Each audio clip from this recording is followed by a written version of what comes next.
And I need you to touch me, Lord. Touch my mind, my heart, my life, my Lord. Fill me, Lord. I want you close. So we're here with to Donna me. Fox, who lives in Willis, Texas. She attends Sacred Heart Parish in Conroe, Texas. And she's here to tell us about the enthronement of her business to the Sacred Heart. What kind of business are you in, Donna? My husband started this business about 20 years ago, and it's in the petroleum industry. We have experts in the fields of drilling. We're actually in the drilling sector. And these men are all experts, have been in the business 20, 30 years, and we consult to companies like Chevron, Shell, and Exxon on the worthiness of a drilling rig if they're going to choose a rig to drill, and have safety guys that oversee the safety on the rig. And we actually have a division that teaches you how not to blow up your rig like they did the Macondo. Now, this seems an unlikely choice, but why did you have your business enthroned to the Sacred Heart? We had our business enthroned to the Sacred Heart because since I was very young, my parents were dedicated to the Sacred Heart and enthroned our family, and then served as Sacred Heart apostolates and missionaries for 30 years before their death. So I knew how important it was that we proclaimed Jesus as King of our company. Okay. And how did your husband react to that? Because he was not Catholic at the time. He was not Catholic, and I was kind of concerned that he didn't want to do it, but he didn't hesitate. And whenever he was reading as the leader, the people that knew he was not Catholic, that knew him later said, it was amazing to see him proclaim Jesus as CEO of his company, and he was so serious about it. And he did, and he was serious. We were audited on 3 different occasions by Chevron, and they never found a single thing he did wrong. He promised to consult Jesus on all important decisions and to run his company by the 10 Commandments. And actually, our client found things they did wrong, but never found anything he did wrong. So he took it serious, and he lived seriously by the choices he made. So those were some of the fruits of the enthronement of the Sacred Heart for your business. Well, he did become Catholic, and our business, which I don't say this will always happen because my father was one of the holiest, most humble promoters of the Sacred Heart, and he never had money, but our business grew in 4 years 900%. Well, how about that? So it grew in leaps and bounds. It's never money you look for, but I think the Lord knew what we would do with the money he gave us. That's great. And what do you remember about that day of the enthronement? Oh, it was huge. It was so exciting. We had people flying in from all over. We had some people that we surprised them with that came from Louisiana that they had worked with before. Marty Rotella, Grammy-nominated singer, came in and did the music. Gloria Anson came in from New York. Padre Guida came in from New York.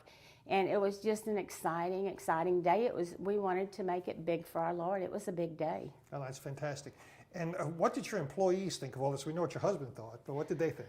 Well, the employees, some were Catholic, some were not, but they all chipped in and helped, and they all came. We even have one that was an atheist. And every chance I got for him to do some kind of ministry work with us, I had him involved. He is our IT guy. I had him involved, and hopefully someday that'll change him. I don't know. He's a very sweet man, so I don't think he's an atheist anyway. But it was good to proclaim Jesus, you know, and the employees thought it was great. They thought it was amazing. So would you recommend this enthronement to other businesses?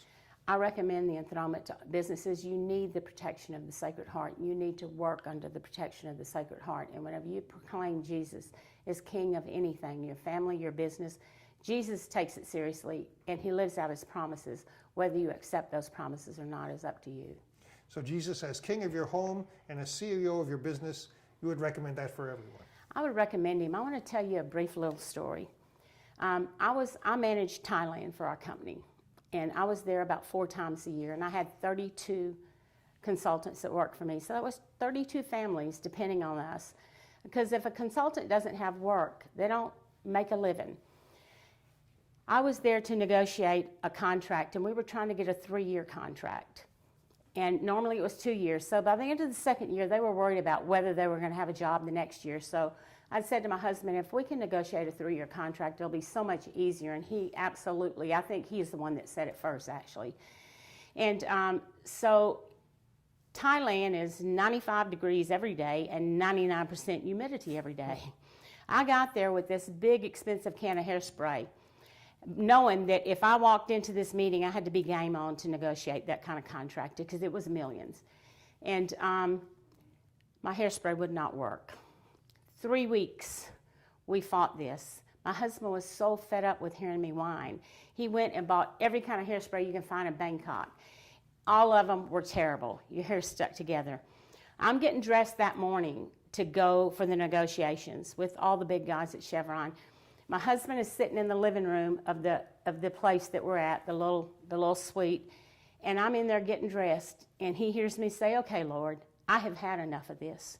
You promised to bless all my undertakings." That, I think, is promise number 6, if I remember right. I'm not here for myself.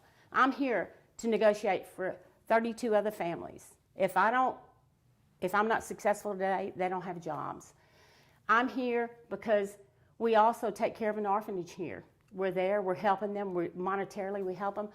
You promised to bless all my undertakings. I'll serve you like you asked me to serve you. So when I press this hairspray, it's gonna work. I press the hairspray, shh. My husband's sitting in the other room and he goes, "Oh my God." I thought he was gonna say, "That's a miracle." What he said was, "You are so spoiled. Our Lord is trying to feed starving children and you're asking him to fix your hairspray." I said, "He promised me," and he did. When I got up the next morning to go to the airport, the hairspray did not work. But when our Lord makes a promise, he keeps his promise. And there are 12 promises that come along with the enthronement of the Sacred Heart. When you honor him, you can't just hang a certificate, you can't just go through a ceremony, you have to live your enthronement, which takes very little. He asks very little of you to live your enthronement. When you do that, he will fulfill every promise when it's for the glory of God. Well, that's a beautiful story. I don't have any hairspray stories to tell, but I appreciate you sharing that, and God bless you. God bless you. I need you to touch me, Lord. Touch my mind.